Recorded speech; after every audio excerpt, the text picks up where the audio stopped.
Hello friends, welcome to SSC coaching centre. दोस्तों, आज मैं आपके लिए गुणनखंड से रिलेटेड यानी कि बहुत ही इंपॉर्टेंट क्वेश्चन लेकर के आया हूं, तो पूरा वीडियो जरूर देखिएगा। चलिए स्टार्ट करते हैं। पहला सवाल है, 60 में कुल कितनी संख्याओं से भाग दिया जा सकता है? कुल कितनी संख्या ऐसी हैं जो हम 60 में उससे भाग दे सकते हैं? अब हम एक एक करके पता करेंगे तो उसमें बहुत समय लग जाएगा, हमें ट्रिक की जरूरत है। वो ट्रिक क्या है, देखिए आपको क्या करना, 60 में जैसे डिवाइड देते हैं ना, आप सबसे पहले 2 से दीजिए। 2 से देंगे 30 बार जाएगा। अभी 30 में फिर 2 से जा सकता है 15 बार। अब 2 से नहीं जाएगा तो 3 से चला जाएगा, 3 पंजे 15, 5 बार।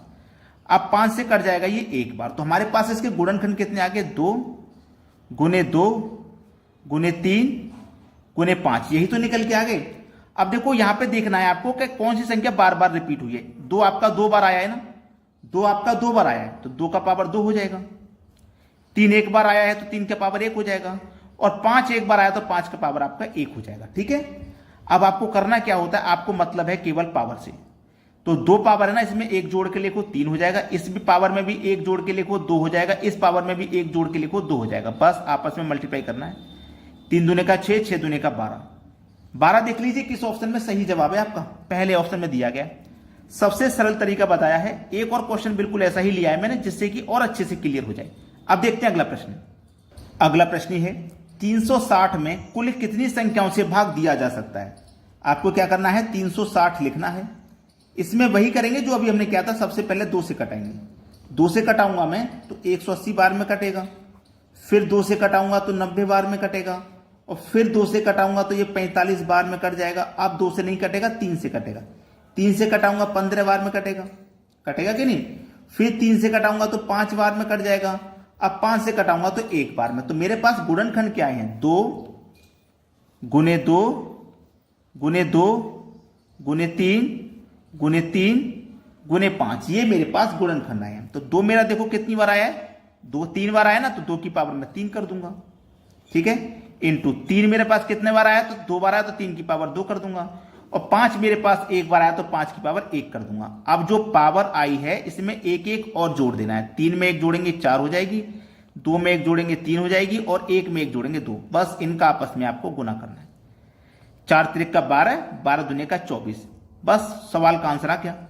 यही तो है आपका आंसर 24, पहला ऑप्शन। कितना सरल तरीका है, जबकि आप बेसिक मेथड से करने जाओगे तो 5-6 मिनट लगा दोगे और आंसर भी गलत आ सकता है।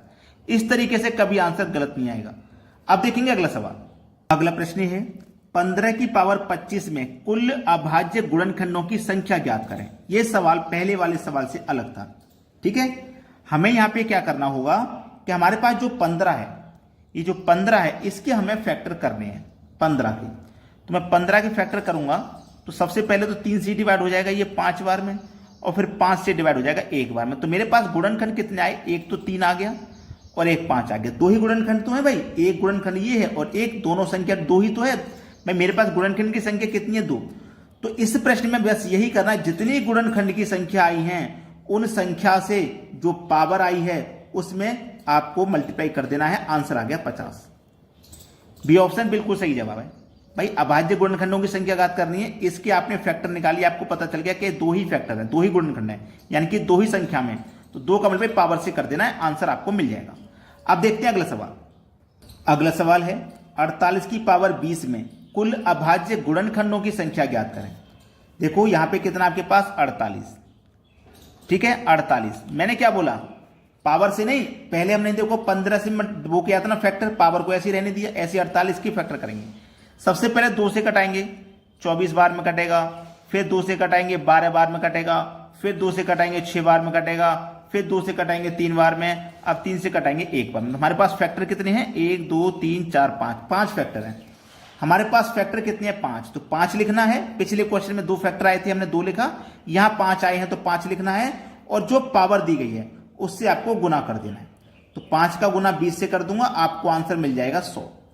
यानी कि पहला ऑप्शन सही जवाब है। कुल अभाज्य गुणनखंड की संख्या यहां पे कितनी हो जाएगी, 100 हो जाएगी। ये सही जवाब हो जाएगा। चलिए अब देखते हैं अगला प्रश्न। अगला प्रश्न है, 2 संख्याओं में अंतर है 14 और योग है 20, तो उनका गुणनफल क्या होगा? देखिए कोई 2 संख्या है, पहली संख्या x और दूसरी संख्या में y ले लेता हूं। अगर मैं दोनों का योग करता हूं तो योग मेरे पास कितना हो जाएगा भैया, योग कितना हो जाएगा नहीं पता। अगर मैं उन दोनों का अंतर करता हूं, x और y का, उन दोनों का अंतर करूंगा तो अंतर मेरे पास 14 दिया गया है। ये है मेरा सही जवाब। अब मैं इसको आसानी से बना लूंगा। देखिए, दोनों का योग मेरे पास 20 है, यानी कि पहली संख्या x, दूसरी संख्या y मैंने ली है जिसका योग 20 है, और दोनों संख्याओं का अंतर मेरे पास 14 है, तो मैं यहां पे 14 लिख लेता हूं। इसमें कोई फर्क नहीं है कि मैंने अंतर को नीचे लिख लिया और योग को ऊपर लिख लिया, इसमें कोई अंतर नहीं है इस चीज से। चलिए अब देखिए, x और x, ये x भी प्लस का, ये x भी प्लस का, तो 2x हो जाएंगे। ये y माइनस का और ये y प्लस का, तो प्लस माइनस के कट जाएंगे। अब 20 और 14 दोनों प्लस के हैं, इनको जोड़ूंगा तो ये 34 हो जाएगा। ठीक है, अब देखिए 2 से 34 को जब हम कटाएंगे तो 17 बार में कटेगा, मतलब x का मान आपका कितना आ गया, 17। यानी कि x जो है वो आपका 17 है। आपको चाहे समीकरण 1 में रख दीजिए इस वैल्यू को, चाहे समीकरण 2 में रख दीजिए, आंसर सेम आएगा। चलिए, x की वैल्यू मैं समीकरण 1 में रख देता हूं, यानी कि x प्लस वाई बराबर मेरा कितना था, 20 था। x का मान मेरा कितना है, 17, तो मैं यहां 17 रख दूंगा।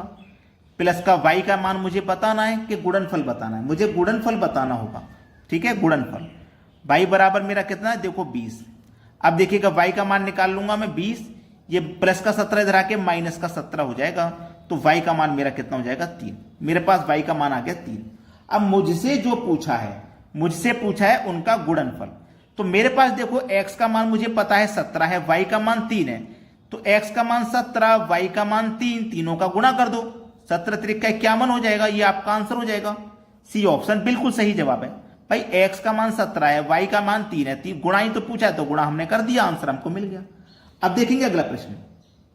अगला प्रश्न है, दो संख्याओं का योग 42 है, यानी कि कोई दो संख्या मेरी x और 22, उन दोनों का योग मेरे पास 42 है और उनका गुणनफल 437 है। ठीक है, यानी कि x और y का मेरे पास अंतर मुझे नहीं पता कितना है। अगर मेरे पास इतना जरूर पता है कि दोनों का गुणा, यानी कि x और y अगर मैं दोनों का गुणा करूंगा तो मेरे पास 437 आना चाहिए। दोनों का गुणा, x का मान भी मुझे पता होना चाहिए, y का भी, और जब मैं दोनों का गुणा करूंगा तो 437 मेरा आ जाना चाहिए। ठीक है, ये है सवाल। अब मैं क्या कर सकता हूं, ऑप्शन से रख सकता हूं मैं यहां पे, या तो मैं चाहूं तो ऑप्शन में से रख लूं, चाहे मैं यहां पे डायरेक्ट करके देखूं। तो डायरेक्ट में तो बहुत समय लग जाएगा, क्योंकि ऐसे पता करना बहुत मुश्किल है। चलिए मैं क्या करता हूं, ऑप्शन से सरल करता हूं। ऑप्शन में मेरे पास पहले 5 दिया गया, अगर मैं यहां पे 5 रखूंगा, दोनों का मान मेरे पास कितना, 42।